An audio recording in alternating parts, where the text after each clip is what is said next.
Assalamualaikum warahmatullahi wabarakatuh. Dan selamat pagi. Welcome to my YouTube channel Ustazah Kafa. Perkenalkan, nama saya Ustazah Kafa Azara dari Prodi Komunikasi Penyiaran Islam semester 4 UIN Fatmawati Soekarno, Bengkulu. Pada kesempatan kali ini saya akan menjelaskan mengenai bahasan tentang menginterpretasikan berita. Menginterpretasikan berita. Yang pertama, menjelaskan fakta yang saling bertentangan. Misalnya ada sebuah berita, pemerintah berencana mengurangi subsidi bahan bakar dengan harga 20% tahun depan. Haruskah berita mengenai hal ini ditulis pula mengenai pengaruh kenaikan terhadap tarif angkutan? Jawabannya tentu saja.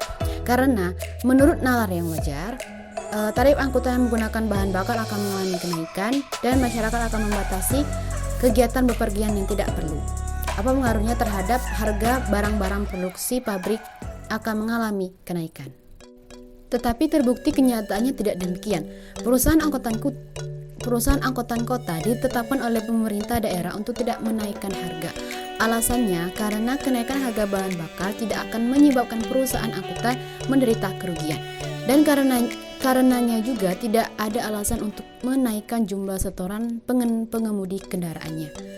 Demikian pula dengan harga barang-barang buatan pabrik, barang-barang produksi buatan pabrik juga tidak mengalami kenaikan, bahkan ada beberapa produk yang harganya turun.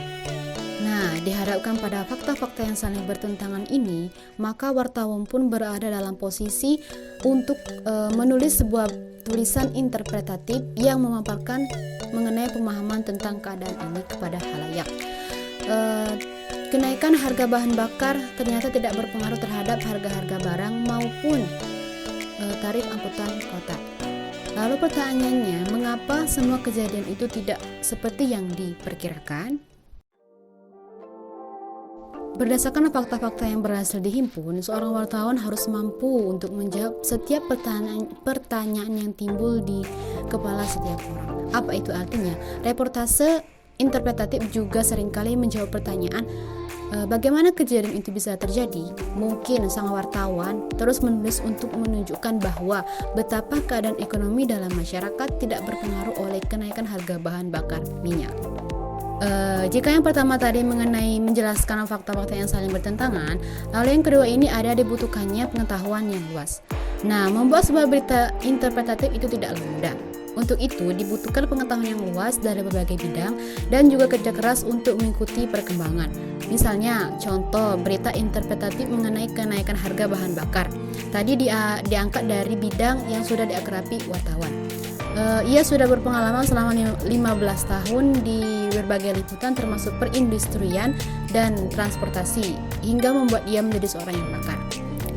Memang seorang reporter harus berpengalaman di berbagai bidang seperti bidang pemerintahan, ekonomi dan bisnis, ilmu pengetahuan dan pertanian dan lain sebagainya sebelum ia membuat sebuah berita interpretatif yang baik. Nah, itulah tadi penjelasan dari saya. Demikian, terima kasih. Semoga dapat menambah sana keilmuan tentang jurnalistik. Apabila ada kesalahan saya mohon maaf, kepada Allah sama-sama kita mohon ampun. Saya akhiri dengan wabillahi taufiq wal hidayah. Wassalamualaikum warahmatullahi wabarakatuh.